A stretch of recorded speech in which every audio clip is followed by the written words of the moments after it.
5 to 10.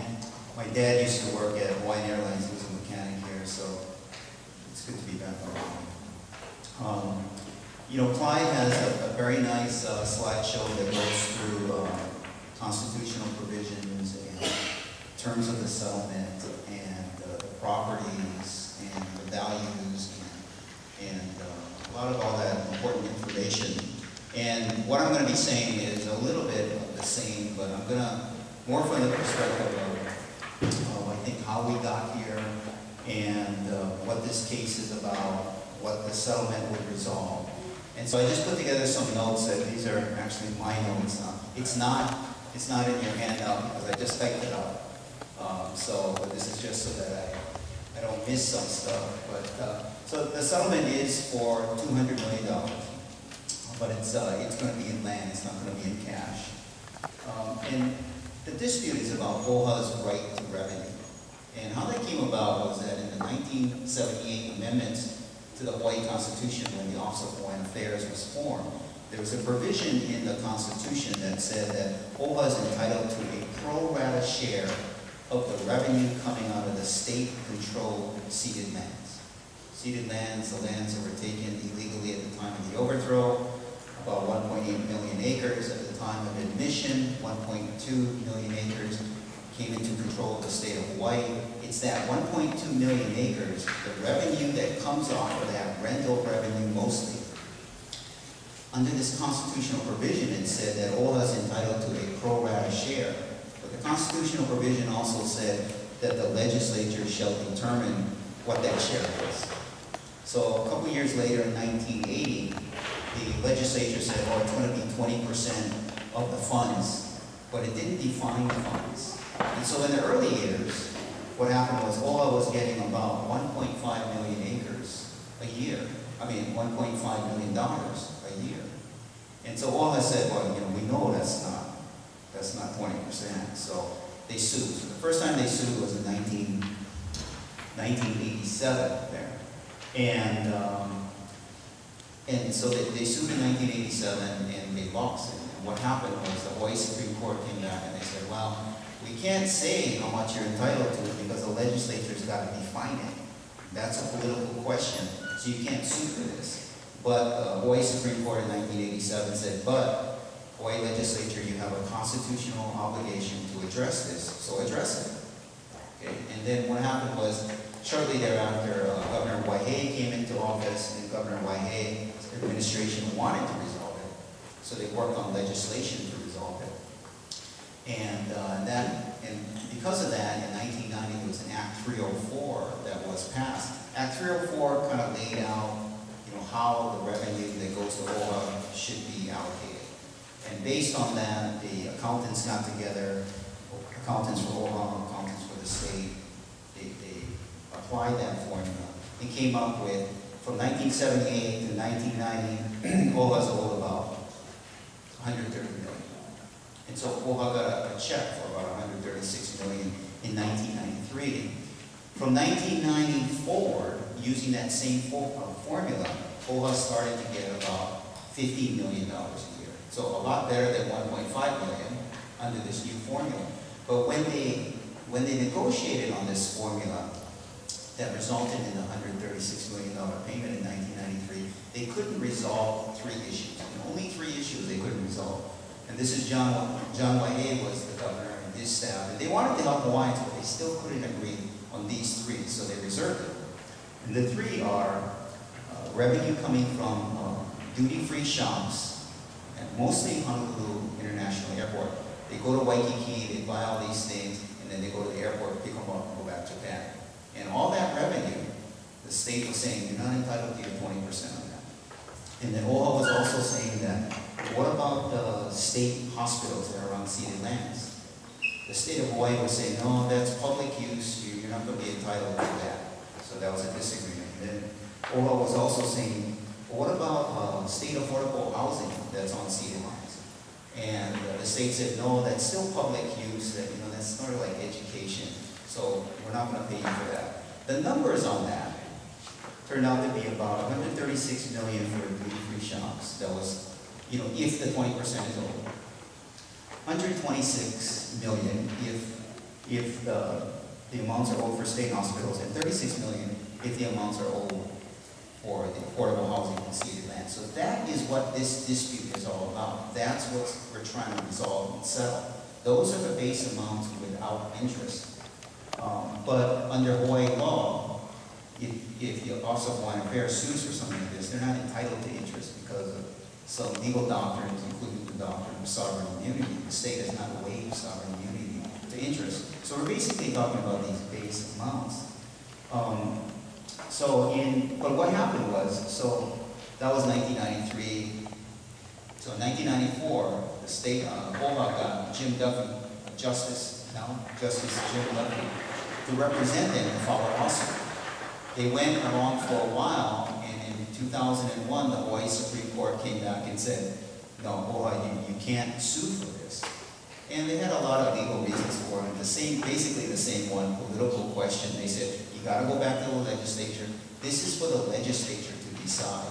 And then again, in 2001, the Hawaii Supreme Court said, but legislature, hey, you got to do it. You have a constitutional obligation to do it. So if you don't do it, then OHA might be able to come in here and sue you for breach of fiduciary duty. So Hawaii Supreme Court tried to push the legislature to do that. By the time this came down, as soon as 2001 came down with this decision that OHA is not entitled to anything more, then Governor Cayetano, who wanted to try and eliminate and reduce payments to Hawaiians, cut all of OHA's funding to zero. So it went from $15 million a year. They're trying to get more. And when they lost in 2001, Governor Cayetano cut it to zero. So they're having a hard time. Governor Lingo, when she was campaigning in 2002, said, you get me into office, Hawaiians, I am going to restore your funds to an amount that I can under the law without going to the legislature. So even if the legislature doesn't do it, I think I can do some things, and I promise to do it. She got elected in 2003. She immediately increased the payment to $9 million a year. And she couldn't do the other $6 million because of some federal legislation, but she did the best she could under the circumstances. But these three things were still out there and they hadn't been resolved. The legal administration started to negotiate with OHA as to resolving this. And that's when I was first retained by OHA in 2003. And so we started to negotiate with OHA, with the state of Hawaii. It was going slow. We filed another lawsuit against the Cayetano administration to try and push it along. We lost in 2006. We lost on a different reason. And basically, the court said that OHA would have sued too late. She should have sued in 1999, not 2003. But they said, but still, the legislature, you've got to resolve this claim, these three claims. It's been out there a long time. You've got to resolve it. OHA keeps suing because you don't resolve it. So come on, do it. So they said that again in 2006. They said you got a legislative duty to do that. So these are the two kind of defenses, political questions, sovereign immunity. We were able to settle in 2008 with the legal administration for $200 million. How we got to the $200 million was this.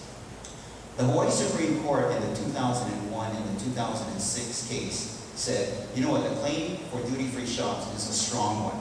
So they pretty much came out and said, hey, you got to pay this one. The other two they didn't address, and the other two, the Office of Hawaiian Affairs, myself as their lawyer, said, it's not that strong of a claim because it is a political, it is in public use. They're using it for state hospitals and state affordable housing. And it's up to the legislature whether they want to give over 20% of that or not. They're saying that they don't want it. So it's not a very good claim. And so basically we started with 136. And that's what the state of Hawaii offered. Through mediation, we were able to get it to $200 million. So that's why we thought $200 million was a fair amount. So $200 million was, it was a signed settlement agreement with the legal administration. It was going to be paid by five parcels at Kakahomakai, 5 parcels, some land in Kalaloa, it's called a feedlot, and then some Hilo Banyan properties, and then it came up to not quite $200 million, so they said $13 million in cash too. But this settlement requires by law legislative approval. So we went to the legislature in 2008. We failed in 2008. And some of the problems that people had with it was, you know, you came right out there and you just forced this settlement on the community. You didn't go out there and talk about it, and that was true. The state wouldn't agree to the settlement until like January 17th, the day before the session, and then so, you know, we didn't really have time to come out, but that was true. There wasn't a lot of public discussion. The Attorney General at that time wanted to have these negotiations confidentially instead of out in the public. The legislature actually wasn't that happy with it either because they weren't that aware of what was going on. So that was one of the problems. Another problem was some people thought that the release language wasn't clear. And it wasn't clear that it was just for those three items. And it might be misinterpreted and native white claims might be waived because the language isn't clear. So that was a concern. And then another part of this settlement was that $15 million a year was set that would be at least that amount going forward. And some Hawaiians thought, well, that's limiting us. What if we're entitled to a lot more? The legislation said, well, you can go back to the legislature and ask, but people weren't happy with that too. So we had three problems that were, these were the primary problems. Legislature said no, and so we had no settlement. We tried again in 2009 and 2010, but the economy got really bad then, and then nobody wanted to give anything. There were so many problems. You know, we're still having those problems. But that's when it turned right around then. So we had no success in 2009, no success in 2010. No matter how many times we went before them, it wouldn't even get past too many legislative hearings. So, next page. And so, actually, in the fall of 2010, we filed, the Office of Hawaiian Affairs, we filed a writ of mandamus with the Hawaii Supreme Court, basically saying, will you order the legislature to address this in 2011? And the Hawaii Supreme Court came back and said, you know what, if you want that kind of ruling, you've got to go follow the lawsuit. You can't just come directly to the Hawaii Supreme Court. But we sued, but you know, one of the things we did was we sued every legislator, and we gave them the complaint, and in the complaint had the full history of the ceded lands, basically what I'm telling you, so that every one of them would be educated on it. So we sued every one of them, but and when it was denied, it was without prejudice, so we can file this lawsuit if we want. Then Governor Abercrombie got in, and then he appointed David Louis as the Attorney General. David Louis is about my age. We passed the bar at the same time. We practiced in the same area. So I came to see him as soon as he got appointed. And he says, oh, I know what you came here for. And I said, here, why don't you read all this stuff? And he goes, oh, no, I've reviewed all this stuff already. I've been following him. And I said, so you want to try and settle it? And he said, yeah. So I said, what about the governor? He goes, oh, I think he does. I said, you know what, why don't you ask him, you know, if he really wants to, because this is a hard thing to do, and we're going to really need his support if he wants to do it. I mean, if he's sort of so-so on it, then it's going to be hard. So he went and checked, he came back, and he goes, no, the governor really wants to do it. I said, okay.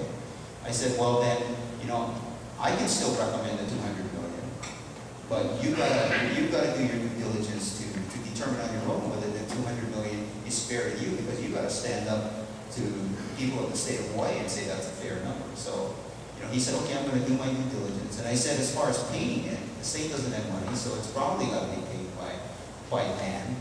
And I said, but you know what I learned from the last time around? Instead of 3 groups of land or multiple groups of land, it's better if it's one big one. It's easier that way, because you've got, every time you go into a community and take land, you've got to address it with that community and that community and that community.